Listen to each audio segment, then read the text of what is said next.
ప్రియమైన వారలారా, యేసు నామమున మీకు నా శుభాకాంక్షలు. ఎలా ఉన్నారు? బావున్నారా? సంతోషంగా ఉన్నారా? ఆనందంగా ఉన్నారా? నిన్న ఈస్టర్ పండుగను ఆచరించాం. యేసు పునరుద్ధానుడయ్యారని చెప్పాం. అంతలోనే ఈ దినం సోలిపోయారా? అన్నియు పండుగ అని అంటే, సంతోషము అంటే యేసు మీతో ఉంటే ప్రతిదినము పండుగే. నాకు వచ్చి ఈ క్రిస్మస్, ఈ ఈస్టరు పండుగ అన్న వ్యత్యాసమే తెలియదు. ఇతరులతో చేరి ఇతరులకు మేలు చేయుట, వారిని ఉత్సాహపరుస్తానే తప్ప దాని కొరకు ప్రత్యేకమైన సంతోషమేమీ వచ్చుటలేదు. ఎందుకో తెలుసా? నాకు ప్రతిదినము క్రిస్మస్, ప్రతిదినము ఈస్టరే. అనుదినము ఆయన నాకు తోడుగా ఉన్నారు కదా, ప్రతిదినము ఆయనలో నన్ను ఆనందంగా ఉంచారు కదా. కనుక దేవుని పిల్లలకు ప్రతిదినము పండుగ దినమే, ఆనందంతో ఉండాలి. నిన్న యేసు పునరుద్ధానుడయ్యారు, ఈ దినం చనిపోయారా? నిన్న ప్రాణంతో ఉన్నారు, ఈ దినం లేకుండా పోయారా? కనుక ఎందుకు దుఃఖంతో ఉన్నారు? సమస్య వస్తుంది, పోతుంది. లోకంలో ఉన్నంత వరకు సమస్య వస్తుంది, పోతుంది. అది మనల్ని కదిలించదు. అది వస్తుంది, పోతుంది, అంతే. దాని కొరకు మనమెందుకు భయపడాలి, కలత చెందాలి?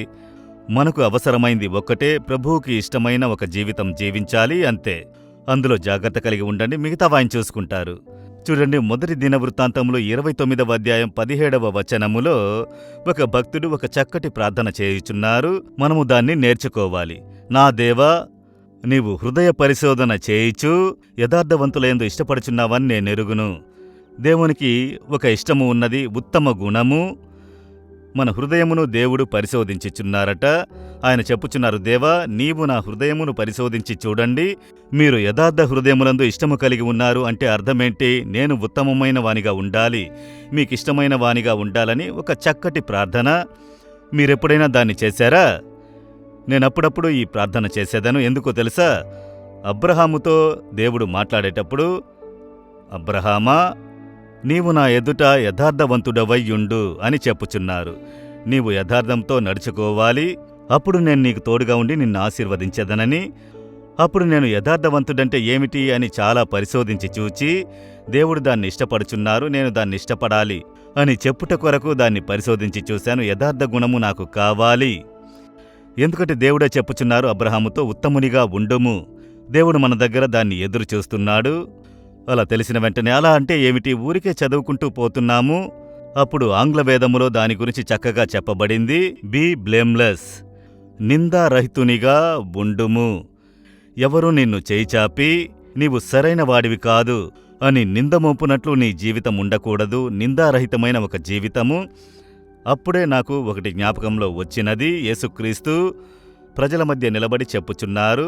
ఆయన గురించి బయటవారు లేనిపోనివి మాట్లాడుచున్నారు. ఆయన సూటిగా అడుగుచున్నారు, నాలో పాపమున్నదని మీలో ఎవరైనా స్థాపించగలరా? చెప్పండి. నాలో ఏ నేరమును కనిపెడితిరి చెప్పండి అంటున్నారు. సూటిగా చెప్పలేకపోతున్నారు, బయట మాట్లాడుతున్నారు, అంతే. ఇప్పుడు అనేకులు బయట మాట్లాడుతున్నారు, యూట్యూబ్లో మాట్లాడుతున్నారు, బయట మాట్లాడెదరు, అన్నిట్లో మాట్లాడెదరు. దాన్ని చూచి కలత చెందకండి. అయితే ఇక్కడ చూడండి, యేసు డైరెక్ట్గా అడుగుచున్నారు, నాలో పాపమున్నదని మీలో ఎవరైనా స్థాపించగలరా? నింద మోపండి. నిందారహితమైన ఒక జీవితం జీవించారు. ఇదే చాలా ముఖ్యమైంది. నేనందులో జాగ్రత్త కలిగి, దేవా, నేను యథార్థవంతుడిగా ఉండాలి, ఉత్తమమైన గుణము నాకు కావాలి, నిందారహితమైన ఒక జీవితం జీవించాలి అని సమర్పించుకుని ప్రార్థించుట కలదు. అప్పుడప్పుడు ఇలా ప్రార్థించాలి, దేవా, నా హృదయమును పరిశోధించుము. యథార్థ హృదయములను నీవు ఇష్టపడెదవు. దేవునికి ఇష్టమైన ఉత్తమ గుణము మనకు ఉన్నదా, నాలో ఉన్నదా అని నిన్ను పరిశోధించుకుని చూడాలి. మీ దగ్గర ఉన్నదా? వారు అలాగే చెప్తారు, చెప్పని నేను ఇలాగే ఉంటాను అని ఉండకూడదు. ఎవరూ మనల్ని చేయిచాపి నీవు సరిగ్గా లేవు, పనికి క్రమంగా రావట్లేదు, టైం కీపప్ చెయ్యట్లేదు, నీవు క్రమంగా ప్రార్థించుటలేదు, నీ నడత సరిలేదు, నీవు రాత్రుల్లో ఇలా చేయుచున్నావు, పగలు ఈ విధంగా చేయుచున్నావు, ఇతరులు నిందమోపునట్లుగా నా జీవితము ఉన్నదా? లేక లేదు. ఈ కుమారుడు, ఈ కుమార్తె ఒక మంచి నిందారహితమైన మంచి జీవితం జీవించే ఒక కుమారుడు, కుమార్తె అని సాక్ష్యం చెప్పున్నట్లుగా నా జీవితం ఉన్నదా? యోచించి చూడండి. మీ ఇంట్లోనే వారు ఇలాగే మాట్లాడతారు అని సనుక్కుంటున్నారు. వారు నేరం మోపకుండునట్లు మీరెందుకు జీవించకూడదు? వారు నేరం మోపకుండునట్లు మీ జీవితము అమర్చుకొనకూడదు. దాన్ని దేవుడు ఎదురు చూస్తున్నారు.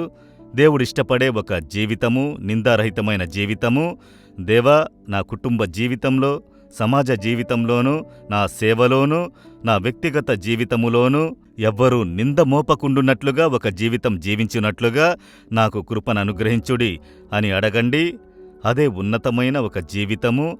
దేవా, ఈ విధమైన ఒక జీవితం నేను జీవించాలి. నేను దాన్ని ఇష్టపడుచున్నాను. ఎందుకంటే మీరు దాన్ని ఇష్టపడుచున్నారు. నేను నిందారహితమైన ఒక జీవితము జీవించాలి, ఎవరూ నింద మోపకుండునట్లు. శుభ్రమైన, యథార్థమైన, నీతి కలిగిన సరైన ఒక జీవితం జీవించుటకు నన్ను సమర్పించుకుంటున్నానయ్యా. నా మీద నింద మోపే కార్యమును సరిచేసుకొనుటకు సమర్పించుకుంటున్నాను. దాన్ని నాకు సరిచేసి ఇవ్వండి. యేసు నామములో ప్రార్థిస్తున్నాను. Amen, amen.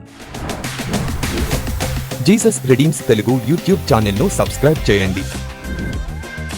సబ్స్క్రైబ్ బటన్ను క్లిక్ చేయండి మరియు బెల్ బటన్ను నొక్కండి. ప్రతిరోజు కార్యక్రమ సమాచారం పొందండి.